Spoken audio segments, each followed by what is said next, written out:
こんにちは、ソニック研究員の KT です。今回は思わず誰かに言いたくなるソニックに関する雑学をご紹介します。ソニックの誕生秘話や突如現れる謎のホラー演出など、ソニックファンの方はもちろん、あまりソニックを知らないという方でも楽しめる話を5つ用意してきたので、ぜひ最後までご覧ください。またこのチャンネルでは他にもソニックのゲームやキャラクター紹介、ランキング動画や最新ゲームのレビューなどを投稿していますので、動画が気に入っていただけましたらぜひチャンネル登録をお願いします。それでは早速スタートです。皆さんはソニック・ザ・ヘッジホッグと聞いて何を思い浮かべるでしょうか。あの印象的な青い体、キザな言動、それともなぜか繋がっている目でしょうか。ソニックをあまりご存じない方のために説明すると、彼は音速で走ることができるハリネズミなんです。動物の種類までは知らなかったとしても、その姿をなんとなくイメージできるという方も多いかと思います。ではなぜソニックはあのような姿になったのでしょうか。またなぜハリネズミだったのでしょうか。そこにはしっかりと理由があるんです。時は遡り1990年代初頭、当時セガでは任天堂の看板キャラクターマリオに対抗できるキャラクターを作ることが急務でした。ゲーム市場で任天堂に遅れを取っており、マリオのような長く使えるキャラクターが不可欠だったのです。そこでセガではキャラクター作りのためのプロジェクトが発足、複数のキャラクターが生み出されました。例えばウサギ、オオカミ、鳥、ハリネズミ、他にもアルマジロやヤマアラシ、中にはヒゲオヤジなんていうキャラクターも。これらの案からどのデザインにするかを決めるため、プロジェクトメンバーはニューヨークのセントラルパークに飛び、街行く人々にアンケートを取ります。そこで1位を取ったのがハリネズミでした。かくしてソニックはハリネズミをモチーフに制作されることになります。セガを代表するキャラクターになることから、その体はセガのロゴの色と合わせて青色に。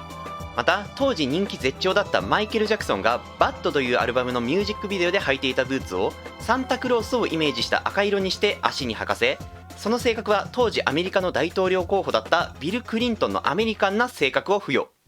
こうして我々がよく知るソニック・ザ・ヘッジホッグというキャラクターが誕生したのです。ちなみに余談ですが、ソニックの物語の中でもソニックの体が青くなった理由が存在します。過去に海外で出版された雑誌やキャラクター本によると、ソニックが初めて超音速で走った時の衝撃波で体が青く染まり、針も直線ではなく丸みを帯びた曲線になったそうです。なんだか某日本の国民的アニメみたいですよね。またもう一つ余談ですが、さっきのセントラルパークでのアンケート、1位はハリネズミだったのですが、2位になったのはどのキャラクターだったと思いますか。2位になったのはなんとヒゲオヤジでした。そしてヒゲオヤジの見た目はこんな感じ。どこかで見たことがありますよね。そう、このヒゲオヤジは後にソニックの宿敵ドクターエッグマンになるのです。今となっては悪役が板についているエッグマンがもともとは主人公候補だったというのは面白い話ですよね。ただこのヒゲオヤジが主人公になっていた場合、一体どんなゲームになっていたんでしょうね。それはそれで見てみたかったような気もします。突然ですが皆さん、ソニックの誕生日がいつかご存知でしょうか。実はソニックの誕生日は6月23日と公式で決まっているんです。なぜこの日付なのかというと、ソニックシリーズの記念すべき1作目、ソニック・ザ・ヘッジホッグが1991年の6月23日に発売されたからです。現在ソニックシリーズの累計売上数は11億本以上。日本が生み出した世界に誇る人気シリーズですね。そしてそんなソニックの歴史が始まったのが1991年6月23日というわけではないんです。実はソニックのデビュー作はこの初代ソニック・ザ・ヘッジホッグではないんです。彼が一番最初にデビューしたのは1991年2月に稼働開始したアーケード用レースゲームラッドモビール。車内にぶら下がっているストラップをよく見ると、そこにはなんとソニックが。シリーズ累計11億本を記録した大ヒット作の歴史は、車に合わせてゆらゆらと揺れるストラップから始まりました。実はソニックというキャラクターは単なる装飾品から世界中で愛されるキャラクターまでのし上がったシンデレラボーイなんです。面白いですよね。ちなみにソニックが初めて世に発表されたのはそれよりさらに1年前、1990年の東京おもちゃショーでのこと。残念ながらその際の映像は残っていないらしいのですが、ソニックが少し起伏のあるステージを猛スピードで走るというゲームを私有できたそうです。まだ完成形には程遠い内容だったそうですが、当時はハイスピードアクションというジャンル自体まだなかったため、遊んだ人たちはさぞ衝撃だったことでしょう。僕もその衝撃味わってみたかったです。先ほどソニックはマリオに対抗すべく生み出されたキャラクターであるとご紹介しましたが、これは現実世界での話。実はソニックが生まれた経緯について面白い設定があるんです。20世紀のアメリカ空軍にハリネズミというあだ名で呼ばれたパイロットがいました。なぜハリネズミなのかというと、彼の髪型はまるでハリネズミのようにトゲトゲだったからです。彼には童話作家の妻と一人の娘がいましたが、彼が地上にいることはほとんどありません。寂しい思いをしている娘のために、童話作家である彼の妻はある童話を作って娘に聞かせます。自分の夫をモデルにした音よりも速く走るハリネズミのお話を。そう、この童話こそが初代ソニック・ザ・ヘッジホッグのストーリーという設定なんです。さらにこのハリネズミと呼ばれたパイロットの飛行機、そして彼が着ているジャケットにはハリネズミのエンブレムが描かれており、このエンブレムがソニック・ザ・ヘッジホッグのタイトルロゴになっているという設定もあります。今ではほとんど意識されることはありませんが、ソニックがもともと童話だったというのは驚きの設定ですよね。ちなみにこのハリネズミと呼ばれたパイロットは悲しい結末を迎えてしまいます。1947年、彼を乗せた飛行機は徐々にそのスピードを増していき、ついには音速の壁を突破します。しかしその直後、彼の機体は爆発音とともに崩れ去り、再び地上に降り立つことはありませんでした。そしてその数分後、別の人物がマッハ 1.06 で飛行、音速を超えます。その人物の名はチャック・イエーガ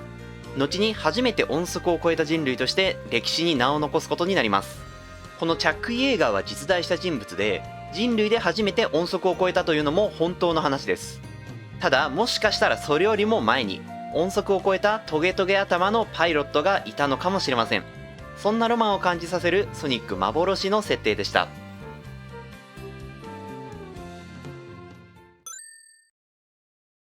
続いては少しマニアックなお話です。ソニック初期の作品ではタイトル画面で特定のコマンドを入力するといろいろな隠し要素が出現します。例えば無敵状態で遊べるようになったり、アイテムを好きに配置できるようになったり、カオスエメラルドを全て入手した状態で遊べるようになったりと、その内容は様々です。そして1993年発売のソニック・ザ・ヘッジホッグ CD ではタイトル画面で素早く下下下左右 X を押すとサウンドテストモードという画面になります。ここで PCM と DA の数字を特定の組み合わせにするとゲーム中では見られないレア画像を見ることができます。しかし PCM12 DA25 という数字を入力すると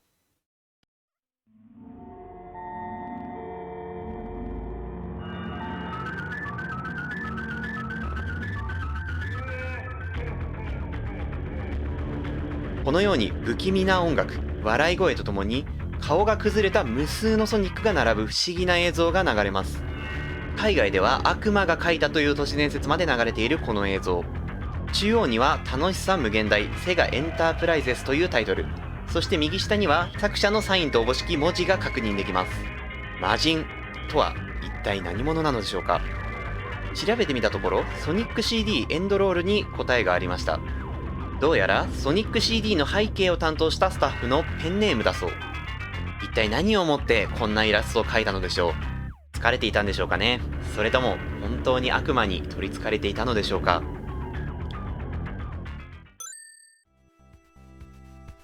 最も人気のあるゲームキャラクターといえば、もしあなたがそう言われたならばどのキャラクターを想像するでしょうか。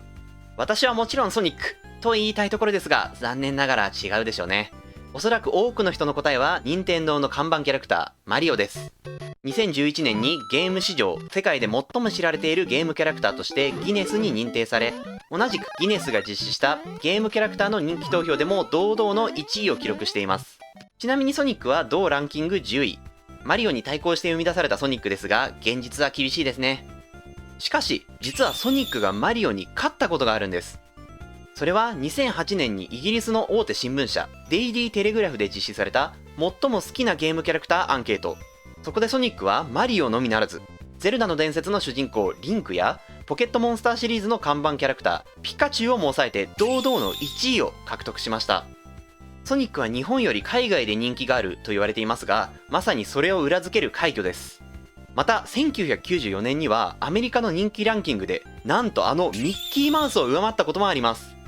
日本ではそこそこの地位に甘んじているソニックですが、海外ではとんでもないことになっていた時期もあるんですね。その頃に比べると最近は人気が低迷気味ですが、それでも2017年にアメリカのニュース誌タイムで発表された最も影響力のあるゲームキャラクターというランキングで6位に入るなど、まだまだ根強い人気があります。マリオやミッキーを超えたあの頃のような盛り上がりをまた見せてほしいですね。以上、ソニック雑学5選でした。皆さんはいくつ知っていましたか？今回はソニックをあんまり知らない人でも楽しめるよう意識して作りましたが、今度はソニックファンに向けた小ネタ集なんかもやってみたいですね。いつになるかは分かりませんが、もしそんな動画が出てきたらまた見ていただけたらと思います。もちろんそれ以外の動画も引き続き作っていくので、動画が気に入っていただけましたらチャンネル登録や高評価、またたくさんのコメントもぜひよろしくお願いします。それでは次の動画でお会いしましょう。